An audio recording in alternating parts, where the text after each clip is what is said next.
Ladies and gentlemen, welcome to your Battlegrounds 2014 preview and predictions. What's going on, guys? As always, I'm John, aka VocalAggression, joining my cohort and commentary Ashton for these preview and predictions. Battleground 2014. The battle lines have been drawn on all sides. Who will emerge victorious tomorrow night? I can't wait for this show. I have this strange feeling that this show is going to be a lot like Extreme Rules 2014, where all the matches are probably going to be good, but at the end of the show, it's going to be like nothing ever happened because everything's just going to regress to everything the way it was before the show.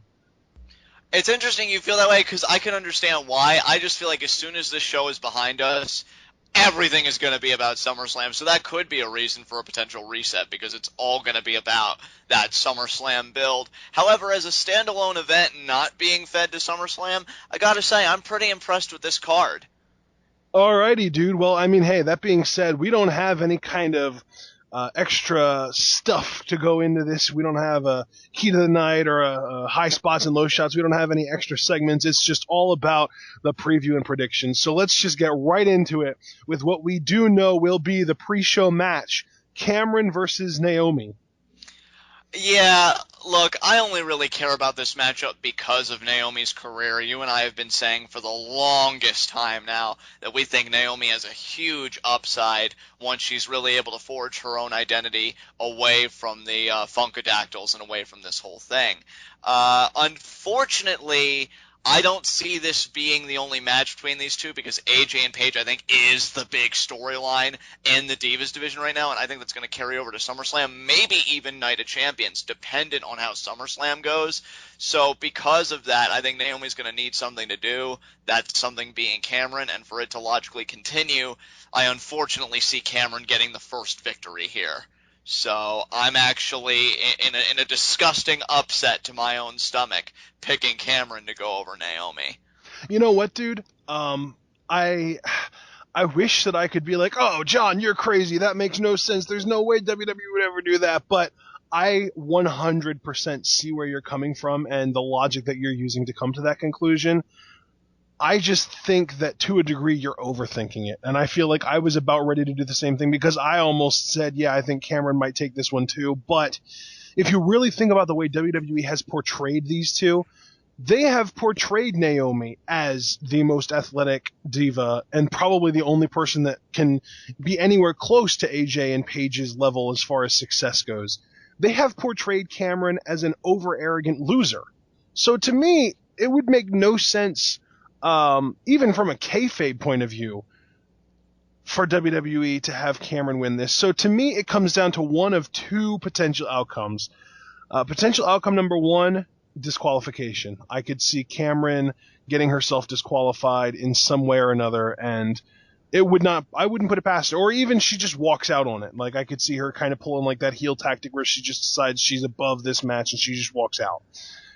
The other option to me is Naomi goes over clean and Cameron gets kind of, I could say left in the dust, but at the end of the day, the WWE doesn't care if it makes sense or not. If they want a feud to continue, they're going to have it continue. If Naomi has a match tomorrow, or I say tomorrow night, but Monday night, and Cameron comes out and interferes, then guess what? Their feud is going to continue regardless of who won the night before. So yeah, I do think Naomi's going to win, and I still think that the feud's going to continue, and that's the main thing that I agree with you on. But I do think Naomi's going to win, and then the WWE is just going to work their LOL plot hole magic and still have the feud continue, even though it should have been ended. Just one more quick add-on, then I guess we can get to the next matchup. I do agree completely with both of your characterizations with the athletes involved. That said, that's the exact reason why I believe Cameron's going to go over, because you know there's no way if Cameron's winning that she is going to win clean. I could see this being the classic, getting a handful of tights or grabbing the ropes at the last second kind of finish. I think they're going to have Naomi athletically really humiliate Cameron and really look like her better in every aspect. And because of that, Cameron pulls off a successful desperation maneuver, gets the victory, and that's how we continue the feud.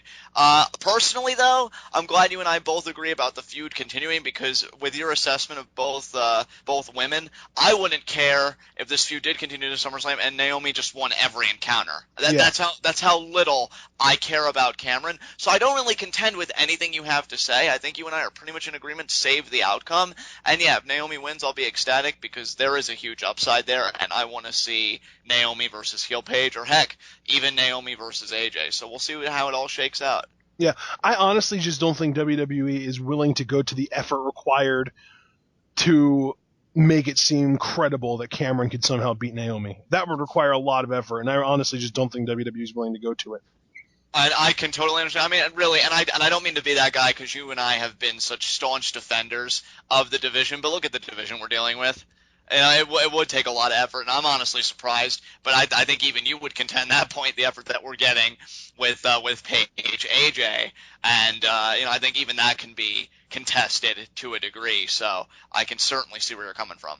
Exactly. All right. Up next, probably the least relevant match on the main card, we have Jack Swagger versus Rusev in a Clash of the Countries. So funny that you title it that, and I can understand why you did, because again, you and I are pretty much convinced that based on crowd reactions, this is one of the hottest angles WWE has going right now. It's one of the hottest angles from a crowd reaction standpoint, but it doesn't actually mean anything. It really doesn't. It really does. This is just a typical case of, I think you really said it best, to be perfectly blunt. This is a dick waving contest instead of dicks. Put flags in. Right. And you've got it pegged completely. This is my country is better than your country, kind of drivel. And said it before, I'll say it again. I'm amazed we've gotten to this point with the reactions and the investment and everything else. As far as an athletic contest goes between these guys, I think it should be something solid. I'm interested to see how Face Swagger takes care of business, if it's just the same old intensity, if maybe there will be some new nuances to his repertoire. I'm really not expecting much, for the record. I'm just speculating at this point. Regardless, because this is Face Swagger's first huge outing, I don't want him to go down real clean just yet, real decisively. So I would argue for Rusev to win by countout here. I do think he's going to win, but just my personal opinion, he should win by a countout to make room for a rematch at SummerSlam. So yeah, and I can understand that, but to me, I think that the WWE has the perfect. I think this would benefit both sides more from a how much material do I have to use on the mic perspective if Rusev won clean. Because then Lana can say, see, I told you Russia's better, Rusev crushed Swagger, and then Zeb can come back with, well, yeah, I see, but here's the problem, Lana, if that is your real name. We Americans don't give up when we don't win the first time we try. We get up and keep on going. It's not about how many times you fall, it's about how many times you get back up. The American dream dribble. I think that angle is better than a dusty finish or just an indecisive finish or Swagger winning in some way for both sides. So I'm going to say Rusev wins clean. Interesting. Yeah, and you know what? I can totally understand where you're coming from, because I think given the demos that you're, making that narrative for, the United States of America, it makes perfect sense. I think the worst case we could have that would kind of marry both of our ideas is maybe Rusev does win, but this would be the first time that Lana's really gotten animated in a matchup. I don't know. Maybe he finds himself in the Patriot lock. Lana's starting to freak out. She does something. Her and Zeb go at it. Swagger gets swept up in all the chaos. Rusev capitalizes. He gets the win. Right. But regardless, I think we both agree that Rusev is coming out with the win here. I just think we're trying to think of a way to protect Swagger. You're looking at it from the post-match perspective of Zeb just saying that Swagger embodies that American spirit, and I'm looking at it as, he can go through Rusev. He just made one mistake, and it really cost him, and he got counted out. So right. I'm interested to see how they're going to protect Swagger, because Lord knows I don't think Rusev needs any protection right now. I mean, he's on a freaking roll, so there you go. All right, so you know what? The only other match on this card that does not involve any championships is Chris Jericho versus Bray Wyatt. So let's talk about that next. I've been enjoying the build-up to this feud. If I had one nitpick, it's that I want to see Jericho be more animated rather than vocal when he says, I can get crazy. I think we're going to see that, though, at Battlegrounds. That's why I haven't been too vocal about that criticism. That said, I've liked what many people have had to say about this feud, that Jericho is doing the job of a veteran better than Cena did in his feud with Wyatt, because you can Yep. really see, like, he's giving Wyatt his due. He's saying he's dangerous. He refers to him as this big black spider, weaving his web and everything, and just really gaining all this power and control.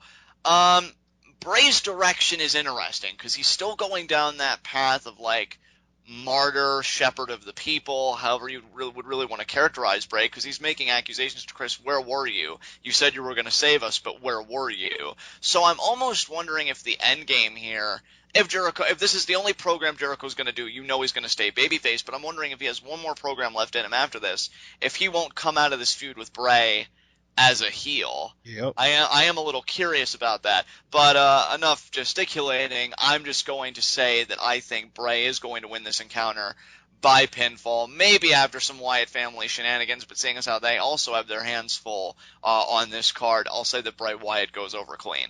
So I'm going to go ahead and say it, John. I think this match has potential to duplicate the level of just borderline match of the year, if not match of the year, that we got from Bray and Bryan at the Royal Rumble. This has really underrated match of the year material stamped all over it. And the reason I say underrated is because no one's talking about it that way.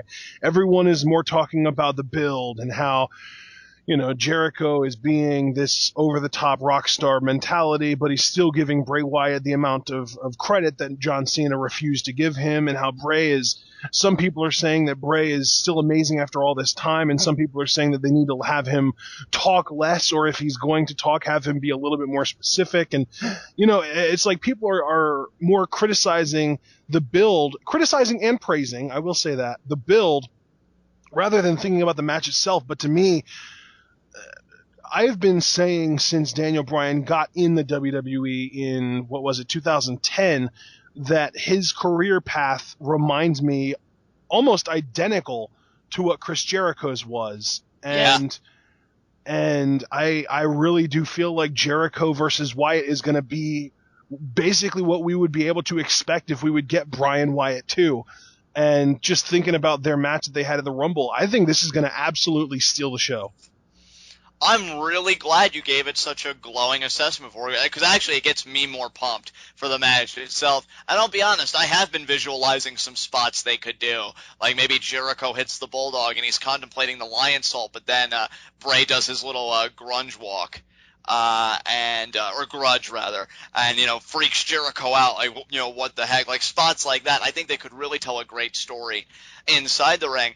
Another finish that I've contemplated, again going back to Jericho saying, I can get crazy, Wyatt. Honestly, it wouldn't surprise me that much if Jericho got himself disqualified, if maybe Bray did something to really set Jericho off, and he just, again, says what he's going to do, and that's get crazy. Maybe gets a chair, hits him in the back, or just no, I don't think that's a very likely finish. I was actually just getting ready to say one other thing about this match that does remind me of Wyatt Bryan is I think Wyatt wins clean. Okay. I don't think the family needs to get involved. Just like at Royal Rumble, I don't think they need to get involved. I think Wyatt's going to win clean with no involvement. I keep thinking back to Bray's promo after he lost to John Cena in their last Man Cena match, that he was, reborn, and this was going to be his time. The one big criticism I've had of Bray for a lot of his matches since he's came in, save a few exceptions, Royal Rumble being the biggest and most beautiful of them, is that I feel like there's too much family involvement. It's matches like these where I feel like Bray really needs to stand on his own 2 feet. Well, I mean, the first pay-per-view match that he had on the main roster was supposed to be a match stipulation designed to prevent any and all interference, and yet the entire match's psychology revolved around the Wyatt family trying to find a way to interfere. It's just completely nonsensical, and I think that they have done at least something of a good job of making it less prominent, because even though they do still interfere quite often, it's not every match, and when they do interfere, it's not the finish of each match when it does happen. Right, right, and I think you make an excellent point there. I'm glad you and I agree that Bray is going to go over clean. I was surprised that some people, though I think I can understand why, have actually picked Jericho to go It's the over. Brock Lesnar effect. People think he needs to win to be credible. Right. But I don't think I think they go out, they tear the house down like you said that they you believe them capable to be. Have Jericho get a couple of close near falls, really make it seem like he may pull it out, and that just makes Bray's victory all the sweeter. So Yeah. yeah, I we mean, both we might even get a Sister Abigail spot into the barricade like what we got at Rumble. that would be sick. That seems like it's kind of like his version of the Tombstone, where it's a move that he has in his arsenal that you can call like a signature move that he does, but he only pulls it out when he absolutely needs to. Yeah, absolutely. Because I think I've seen him. He's probably done that at least 3 times on the main roster now. I know he's done it to Bryan, and I'm pretty sure I've seen him do it to Miz too. Really, I wouldn't be surprised if he did it to Miz, because I know he assaulted him a couple times. I was thinking the other time you were thinking of, I could have swore he did it to Cena in their last man standing match to try and beat him. I think he did. Yeah, he did, because the freaking camera didn't even catch it, and we just saw the reaction to it. Freaking camera work these days. So, yeah, we both agree on a Bray Wyatt clean victory. Should be a great matchup. You said, with all the potential that it has, potential match of the year candidate coming out of the woodwork with this match, so I'm really excited now. Absolutely. Yeah. All right, dude. Here we go. Tag team championship match. 2 out of 3 falls. Usos, Wyatts. I'll let you talk first. Oh, God. Here we are again. Oh, memories of Money in the Bank preview and predictions. Now, there's a reason that I think you and I are going to agree about most of these matches, because I think you and I are on the same page in this one. Which shocks me, because I think you know what I'm about to say. Same thing that I will. I think Usos are going to retain again. Yep. Wow, we agreed. Holy crap, so different from Money in the Bank. Because Money in the Bank, I felt like that was our most contentious match on the card. Here, and it's because I didn't realize how invested WWE was in the Usos, but now they have new freaking merch. Are you kidding me? You know what the shame of it is? And this is just my opinion, if the Wyatt family do not win the tag team titles here in this kind of a matchup, I think they will go the rest of this year without seeing tag team gold. We'll have to do the reset on 2015. Because I don't see them getting the tag titles for the remainder of this year if that's the case. In fact, if ever, and that's something that's really hard for me to swallow, but I guess I'll address that more in a second. I've enjoyed the build, I guess for the most part, if you consider the build like a continuation from... Oh, I haven't. This, to me, is the worst built match on the card. And see, I will agree with you on that as well, because what I was about to say is I think the one thing that this match is sorely missing is personalities. I mean, Usos tried to show it, but it was in a really cringe-worthy, awkward promo where they were commentating their own 2 out of 3 falls match, where they only accounted for 1 fall. Even JBL said it at the end of that segment. But we haven't seen enough personalities. I like when Luke Harper speaks, and Rowan's kind of got the Roman Reigns thing going on where he's down to like 1 word or maybe at best a few sentences. So I like their speaking style, and the Usos, I feel like they're still trying to find themselves as baby faces, and I felt like this feud could have been a great platform to do that, and I feel like WWE, once again, has been commonly said by you and I lately, missed that opportunity. Mm-hmm. That said, I am very much looking forward to this match. I've enjoyed all their matches thus far, and if you're giving these guys 2 out of 3 falls, so if their first fall is anything like Money in the Bank, and then the second fall is kind of like that fight to get back in it, and then the third fall is just for the finish, we could really see a very chaotic matchup. I think these two teams could really put on something magnificent. Unfortunately, though, again, I see the Usos going over. Am I as crazy as to stand by my prediction that the Ascension of all people are going to come in and end their reign? Honestly, yeah, a little bit. I just don't think the Wyatt family are the ones with that distinction, and that's a great disappointment to me. And to just commentate on your point real quick, Ashton, where you said that the Wyatt family may not get the tag team championships ever, sad to say that I think there is merit in that point. I think that's a damn shame because I love the Wyatt family. I think they're one of the most unique things to come along, and I would like them to win the gold. It's just the Usos' time right now. Well, and I think that my biggest problem here, and I'm sure this match is going to be a freaking clinic. There's no doubt in my mind that this match is going to drop jaws and make people just really buy into both of these teams fully. But My problem is I am personally, now, again, this is entirely subjective. I'm not trying to make genuine analysis here. I'm not trying to be a freaking journalism. My point here is I personally am going to struggle to get invested into this match. And the reason for that is because I have no reason whatsoever to believe that the Wyatt family can beat the Usos. The WWE has effectively built the Usos up so much that despite the fact that they're trying to build them as the underdogs, I can't possibly buy anyone beating them at this point. And see, first of all, I completely agree with you yet again, as I have a lot when you and I have discussed the Usos ever since they won the tag titles. But if WWE reasonably expects us to take them as underdogs, that is so ludicrous, I can't even laugh about it. Because the way they have steamrolled over certain teams, it was only a few weeks ago that I remember quite vividly how they squashed, destroyed Ryback. Yep. I mean, the way that these guys run roughshod over teams, I'll be quite honest, and this is coming from a guy who does like the Usos, who wants to continue to support the Usos, it kind of makes me sick. How they just really dominate these teams when they're not hulking brutes. If anybody should be running roughshod over teams, it would be the Wyatts. It would be and that's the perverse irony of the whole thing, Ashton, is that they have it backwards.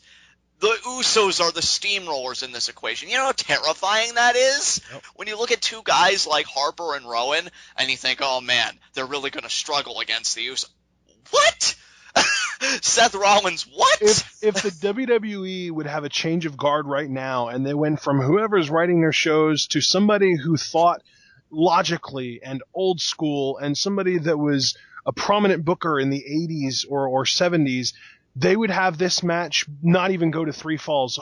Rowan and Harper would win the first 2 falls and the match would be over. It would be dominance. Because that's what makes sense. Because look at Harper, look at Rowan, and then look at the frickin' Usos, and you tell me who you would want on your side in a frickin' street fight. Are you kidding me? Well, dude, first of all, that's actually the booking. Would you believe that that's the booking that I would really prefer in this match? That's the booking I would prefer, too, but it's WWE, and it's Uso crazy. And what frustrates me, what really borderline infuriates me, the one thing that, especially you, because I would just really listen to you and I'd be like, he's got a great point. But the one thing you really loved about the Wyatt family when they came in was how they were booked like monsters, how it took a lot to get them off their feet. And you know what? They still are booked like that, but they don't. The fact of the matter is, when they go 15 minutes in a match, and they take their first bump 5 minutes in, they still have a heck of a lot of bumping to do. The only difference is that most people take their first bump 30 seconds in. Right. And what I was going to say is they're still booked like monsters, but without the dominance to go with it, though. And that's my problem. Again, I find it to be really just mind-numbing that you can look at that graphic, and for those who have been watching the product as closely as you and I have, and so many others have, you look at that and you know that the Wyatt family are the underdogs in this, and that shouldn't even make sense. That sentence shouldn't even come out of my mouth. It should stop midway through, but it's the truth. I see it going to 3 falls, obviously, but I see Jey Uso picking up the pin on Rowan after an Uso splash, maybe even another double like we got at Money in the Bank. And then, honestly, I'm intrigued what they do for Night of Champions in September. Well, we still probably some kind of tag team gauntlet match or like a 6-pack challenge or something like that. Yeah, and you know what? I would love to see who comes out of the woodwork, because I honestly, I can't even believe I skipped over SummerSlam, because if they beat the Wyatt family again, they've still got to get through SummerSlam, which is the only reason I could see the Wyatt family coming out on top. Is how are you going to fill in those 2 gaps, one being a big 4, and then Night of Champions where every title has to be on the line. But I think that the Usos, how many Gold Star. Yeah, that's right, Gold Star. That could easily be. Yeah, you've got a point there. So, yeah, Usos retain, and man, that's disappointing. Yeah, it is. I think it really just kind of comes down to the WWE with this match. I honestly feel like this match is the Usos' answer to John Cena beating Edge in a TLC match in Canada. It's like all of the odds that should be stacked against you, it doesn't even look like an obstacle to overcome. And though Avid fans of the Usos may think that them losing would be a huge detriment. No, it would not. I think losing could actually really help the Usos. Winning is going to In this garner case. them nothing but boos at this point. Yeah, especially to go with their new T-shirts. It's really getting a bit revolting for me seeing how they're slowly transforming into the tag team version of John Cena, if they haven't crossed that threshold already, which I personally think they have. Yeah, I think they have yet. They need to scale it back. They need to go back to being the chasers, not the chased. I just feel like they made better chasers. I like them more then. I sympathize with them more then. I popped big when they finally won the tag titles because I thought it was a great moment. I had no idea. If somebody would have told me their reign would have been this OP, I would have held off on it big time. I really thought these were going to be sympathetic babyfaces really struggling each and every month to hold on to the gold. Struggle? Is that supposed to be some kind of joke? So that's all I got to say. What does that word mean? Exactly.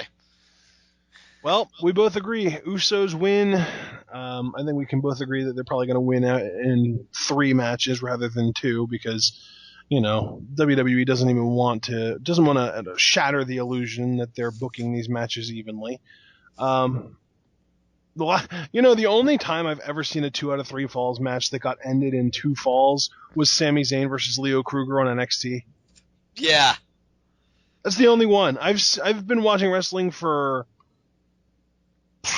regularly for about 15, 16 years now. And I don't think I've ever seen a 2 out of 3 falls match end without a third match happening, like the third fall being required, until that frickin' Kruger-Zayn match. I would have to agree with you. I can't recollect a 2 out of 3 falls match ending 2 falls straight until that matchup, so. All right, so up next, let's talk about the Divas Championship, AJ Page. I think we agree on this, too. I think we agree on this, too, but since you gave me the floor for the tag title match, I want to reciprocate. I want to give you the floor for this match because I think you've been more contentious as far as the build of this feud goes than I have been, so I want you to take the reins on this first. Oh, I think AJ wins and Page snaps and beats her down at the end. So is that all you really have to say on the matter? No more remarks about the build and how you don't really like the frenemy angle? You feel like you've said your piece really on Twitwell and stuff? Well, I mean, what is there to say? Literally, that's the thing, John. That's kind of the point I was making on Twitwell. The only storyline progression that we have had since AJ won the title is random cutesy conversations and hugs between the two, trying to feign that they're best friends forever. And, I just don't know what is there even to say. Obviously, they're not. Obviously, it's like one of those things where it's like the elephant in the room because it's too obvious and you don't really want to say something because then you kind of look stupid because you're the one that pointed out, oh, look, there's a freaking elephant in the room. But, yeah. But yeah, they're obviously not best friends. They obviously are just faking it to get in each other's heads. It's obviously not working, and Paige is obviously going to realize it's not working when she loses, so she's going to snap. I think this type of groundwork would be so much better if it was either just these two not even pretending to be friends, but just being or trying to be in their own ways virtuous competitors, like Christian and Orton were when they started their rivalry and had their first match at Over the Limit. Their first, big 100% ready kind of matchup like this will be for them. Or two, this could work a lot better if this was early AJ winning the championship. The wrestling fan girl who just really wanted to make it and was just kind of naive and nice and all this stuff, and Paige could kind of prey on that with the premise of false friendship. But, so basically, if Paige was Bayley. I was going to say if AJ was Bayley, but either way. Oh, yeah, that's what I meant, if AJ was Bayley. But see, we know that AJ isn't. She's...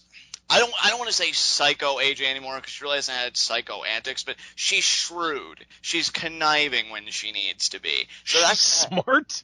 She's smart. I feel like that's why this premise kind of falls flat, because she is smart. She's not going to be duped by anybody. What I'm looking forward to is this is their first legitimate contest in the sense that, they're both ready. Neither one is being caught off guard by the appearance of the other. They know what's coming, and that's when we're really going to get this quote-unquote legitimate contest. AJ will come out on top. That realization will dawn on Paige. Maybe I can't beat AJ, but then the lightning bulb will go off. Well, wait, I just can't beat her this way. she'll turn heel. And really, that's where I agree with you, Ashton. This match, to me, personally, isn't even about the Divas Championship. This match is solely to be the catalyst for Paige's heel turn, and then their rematch at SummerSlam, that's going to be completely about the Divas Championship. Yeah. So AJ wins by pinfall, because I think she's going to win off the Shining Wizard, and we get our SummerSlam matchup. You people with your predictions of AJ and Paige both winning by freaking pinfall when they're both submission wrestlers. I don't know. I just don't see either one tapping out. That's the thing. I can't see AJ tapping out to the PTO, but at the same time, I can't see Paige tapping out to the Black Widow. Yeah. That's why I think pinfall is going to come into play. That's definitely the best argument that I've heard, because it seems like ever since Paige won the championship, every single pay-per-view, people have predicted her to win via pinfall, and every single time she wins with the PTO. Actually, it's funny that you say that, because most places where I look, particularly Puitov, when a lot of people predict, I do see most of the time submission, and then maybe there will be like one of those two matches where she wins with the packaged Fisherman DDT driver or whatever and gets the pin off that, or the Page turner. But yeah, I've heard most people make predictions PTO, and she does come through with it. I just think because they're both still baby faces, biggest attribute of a babyface is you never really quit, and I think these girls know what's on the line and just the respect and everything else going on. I don't see either one of them tapping out, so they're going to have to resort to pinfall. Yeah, I mean, the more I think about it, the more I think that this match is probably even going to just end on a roll-up rather than an actual finish. Yeah, can you imagine that too? That they finally, like, at the time, they finally have the quote-unquote preparation, and it still ends with some kind of inside cradle or roll-up. That'd be crazy. I honestly think that's going to happen because, I mean, that's how AJ beat Paige for the championship. And if AJ beats Paige with, like, the Shining Wizard, Paige isn't going to be in any position to beat AJ down. She's not going to be, with it enough to be like, oh, crap, I lost. I have to beat AJ up now. Because she's going to be knocked out because it's a freaking Shining Wizard and it knocks you out. And see, while I understand where you're coming from, I think this is an instance where I think you may be overthinking it just a bit, because if the post-match celebration does go on for a little bit, I don't think WWE is going to be considering, oh, wait, it's a Shining Wizard, she really should be knocked out. Yeah, dude, but it's AJ. AJ doesn't really celebrate. She just grabs her title and skips around the ring and then leaves. True. Not entirely convinced, though. I just think, I mean, you and I both agree at this point that it's going to be AJ by pinfall. It's just the difference is you think it's going to be decisive. I think it's going to be a roll-up. Right. And to be fair, to get to SummerSlam, I think the roll-up would make more sense. Yeah. Decisive victory, it's like, well, what's the point in even going to SummerSlam? But if she catches her, and then, even though I know it's not going to happen, I'm not saying it is, I'm just saying that I really want it. I would love SummerSlam to be a submission match so bad. It'd be so good. But yeah. You are really, like, for how long now have you been freaking clamoring for a Divas Championship submission match? I've been calling for that about as long as I've said that Ricardo Rodriguez is going to turn on RVD. It feels like it. It really does. So, yeah, there's no Just hope. wait, John. Just wait. Wait until Sasha Banks gets called up, and then we can have a fatal four-way submission match between Paige, AJ, Natalya, and Sasha. I don't blame you as much for making that assertion as much as I do myself for even entertaining it for 2 seconds. Man. So, anything else you want to say about this match? Let's move on to the Battle Royal, the Battleground Battle Royal for the Intercontinental Championship. Participants include Cesaro, Kofi Kingston, The Great Khali, RVD, Dolph Ziggler, Big E, Ryback, Curtis Axel, Del Rio, Bo Dallas, Sheamus, Fandango, Sin Cara, Zack Ryder, The Miz, Diego, R-Truth, Xavier Woods, Heath Slater, and Titus O'Neil. Okay, so that is it. I'll be honest with everybody. For the longest time, I had, like, one prediction, one track mind for just all these reasons. I'm thinking, it's a battle royal. He's going to win it. He's going to dominate. What changed the game for me completely was the announcement that Wade Barrett, or Bad News Barrett, was going to present the Intercontinental Championship to the winner. And that's why I'm going to keep my review completely succinct for this matchup. Bo Dallas is winning the Intercontinental Championship on Sunday. I wholeheartedly believe it because what I see going down, maybe Bo last eliminates Cesaro because they're really building him up as the favorite because he won the inaugural Andre the Giant Memorial Battle Royal at WrestleMania 30. Comes down to Cesaro Bo.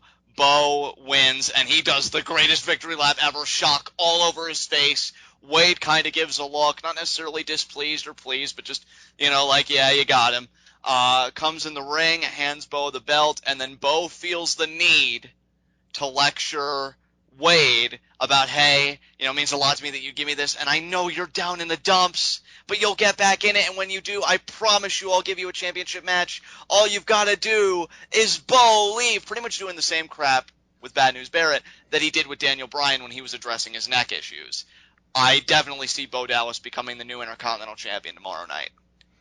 And in the process, turning Bad News Barrett face, which is something that needs to happen anyway. Exactly. That's really to a T, Ashton, what I see going down. Now, I'm curious if you differ with me on any points. The irony, John, is that we came into this thinking, and I said the only match that we might disagree on is the Battle Royal for the Intercontinental Championship. And we ended up disagreeing on the pre-show, and I was right about the fact that we only disagree on one match. The only thing I got wrong was which match it would be, because we agree completely on this one, too. Yeah. You know what, though? I don't even say that, like, in a bad way. Like, you and I are big on Bo Dallas. I've even said that I want him, if he were to win a mid-card championship, let it be the Intercontinental title and go on a honky-tonk man-esque kind of run where it just seems like he's constantly surviving the odds, even when Bad News Barrett comes back. I don't know if you and I had the discussion on Twitter, or if it was Let Bad News Barrett go after Sheamus. I would love that, dude. That'd be because I already miss Bad News Barrett. See, that's so funny. When he got injured the last time, like, I missed him, but I thought, he's gonna come back. It's whatever. But now, like, I legitimately miss him on my TV, and I do want to see him back. And I feel like him and Bo could have an interesting program.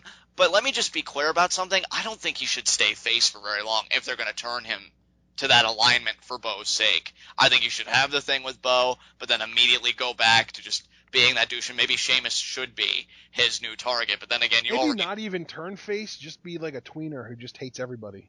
Exactly, which I felt like he kind of was already, but then you could really make that known with his interactions with Dallas. Right. Yeah, I like that mindset better, Ashton. As far as Sheamus goes, you already know what I kind of have penciled in for him for the fall. If that shakes out even, that would Rusev. Yeah, Rusev, which I don't think is entirely illogical, but then again, it's me, and how many times have I been right? If it does shake out, wonderful. If not, I think Wade Barrett would be a fine substitute if he's back by then. I'm just happy for Bo that this might legitimately happen for him, that this may be a vehicle to get him into actual feuds, which surprisingly I've heard quite a few people complain that that's what they want from Bo. They're tired of him just giving his sermons, winning, doing his laps, whatever. They want him in an actual program. Intercontinental Championship is a great step up to doing so. So, yeah, I see it coming down to him and Cesaro. Bo gets the elimination. Bo gets the win. You agree with me on that? Well, I don't know if you think it's going to come down to Bo and Cesaro, but you agree that Bo is going to emerge victorious. So, yeah, no contentions here either. Absolutely, dude. I don't even have anything to add to that, honestly. All right, let's move on. All right, dude. The last match of the night that we actually give a crap about, and probably the match of the night that we give the most craps about, Seth Rollins, Dean Ambrose, go. It's going to be awesome. I mean, to steal a JR line, I expect this matchup to be a complete barn burner. These guys are going to kill it. I've loved the build.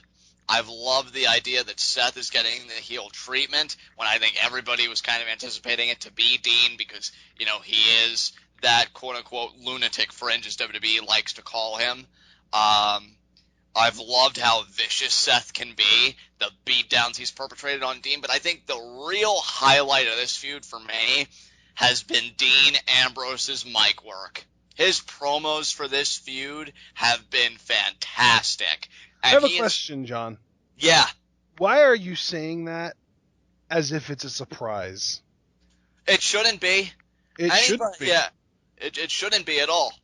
But then why are you acting like it is? Well, I don't think it is, and if it sounded like that, then I apologize. I'm just stating it enthusiastically because I've loved the work. I think anybody who felt like, Dean Ambrose was the third cog in the wheel or the, redheaded stepchild shoved off in the corner in the Shield are really seeing what he's capable of. I only knew what he was really capable of because you showed me his FCW stuff. I don't pay attention to indies. I never paid attention to his stuff in CCW or anything like that. Looking back on it now, when he was John Moxley, he competed twice in Force 1. And I'll be honest, didn't really pay much attention to him then either.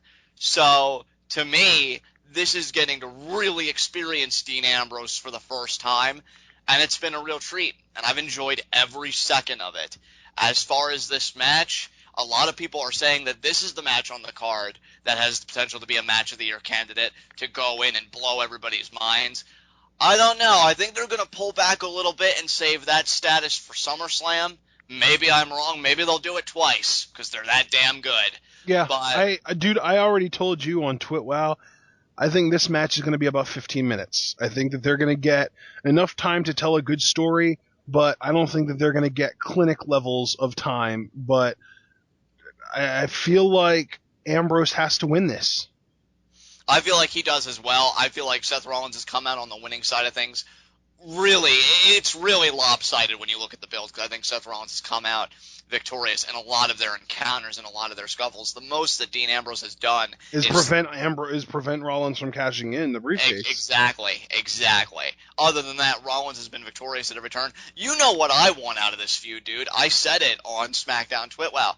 I think Ambrose should go over here, and then we see that at SummerSlam, these two have a hardcore style matchup, because WWE had an article looking back at Dean Ambrose's time in CCW and how he seems to be like this new hardcore performer, just willing to go to any lengths to destroy his opposition. What did they refer to him as in that article, John? I'm trying to think, like the new devil, the new demon, something like that. The new most dangerous man in the WWE. Yeah. And to me, if you're Dean Ambrose and you're looking at this logically, this is a story not about competition, but about one brother stabbing another brother in the back.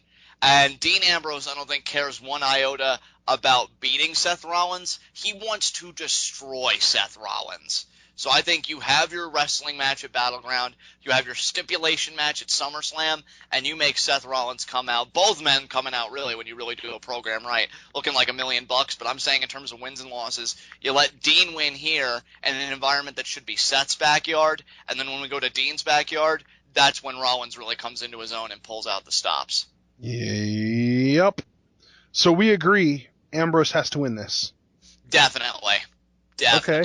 Yeah. Then would you say that it would make sense then for him to get an opportunity to win the briefcase in that SummerSlam hardcore match? Absolutely. I mean, incentivize the heck out of it, to me. Put the stipulation in there, put the stakes in there, give it the atmosphere it deserves, and then let those guys go out and steal the whole show out from everybody else, including Cena Lesnar. Abso-freaking-lutely. Would the WWE allow that, though? Would they have a choice? I feel like if they give these guys... Yeah, they would have a choice. I feel like if they could give it less time. I mean, they could give it less time, but I don't think they're that stupid. Because if they really want to suicide bomb their own product, that's up to them. But I feel like if they do give them that time, if they give them 20 or even 25 minutes, then Ashton, no, they don't have a choice. Because if they give them that time, Dean Ambrose and Seth Rollins are going to do what they do, and that's outperform everyone else. So that's WWE's call. Give them the time, don't give them the time, and be stupid. That's your choice. But to me... And yeah, if I sound really critical, it's because I am. It's because I believe in these two guys, and I know you do too. Name me, well, okay, maybe you could name me some guys at least on the level of you, but I think these two guys in particular, even more so than Reigns, and I love Reigns to death, they're the two best performers we have in WWE right now. Why wouldn't you give them that platform to go out and kill it? So, that's on them. Yep. I don't disagree, that's for sure. All right. Well, I'm trying to think. Do we have anything else left to say about this match? I'm trying to stall before we have to get to what's left. I know. No, man, I just can't wait to sink my teeth in this matchup. Our reactions for it and just during it, just everything should really be insane. So I'm excited. All right, so the only match we have left is the WWE World Heavyweight Championship Fatal 4-Way between John Cena, Randy Orton, Roman Reigns, and Kane, and LOL Cena wins. Yeah, I honestly really don't care that much about this match. I think they're trying to tease. Oh, is it Roman Reigns' time? No, it's not. Don't tease me that way and tell me that Don't it is. insult my Yeah, intelligence. don't be proud of your ignorance. Don't tell me that it is. Because no, we know that Cena's going to come out on top. The only question, actually, Ashton, it's hilarious because every predictions column that I've read on the wrestling sites that I frequent, the only debate that's occurring, which I think is hysterical, is John Cena going to pin Kane or is he going to pin Orton?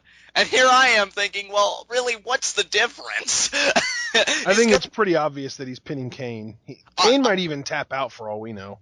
Yeah, I mean, Kane's definitely eating the pin. In fact, and I love Kane, I don't mean this in an insulting way whatsoever. I think that's his only function in this matchup. Well, make that two functions. He's a cog in the storyline of, does the Authority have solidarity, or is there treachery? Which, when has the Authority ever really had 100% solidarity? I really can't even remember. I must have slept whenever it happened. August of last year when they first formed. Yeah, that was it, and even that didn't last.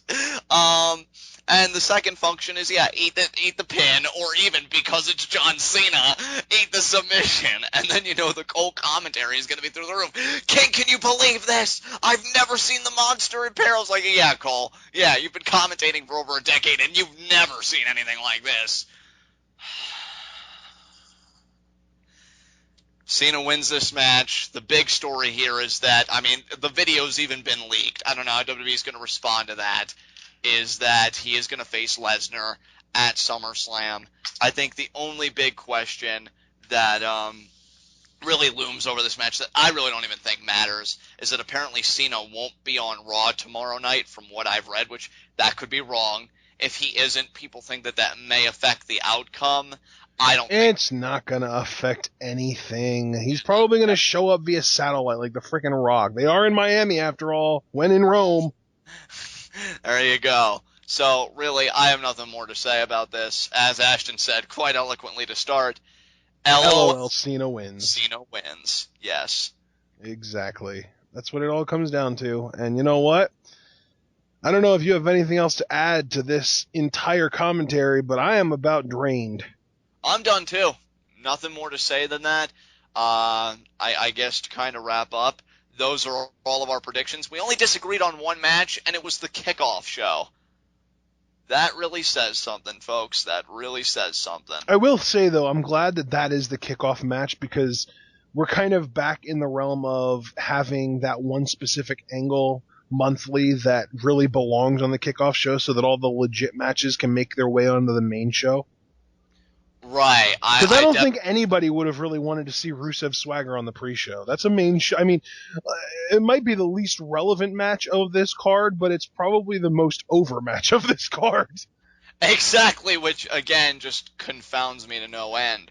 But that said, I really completely agree with every assessment you've had for every match on this card, Ashton.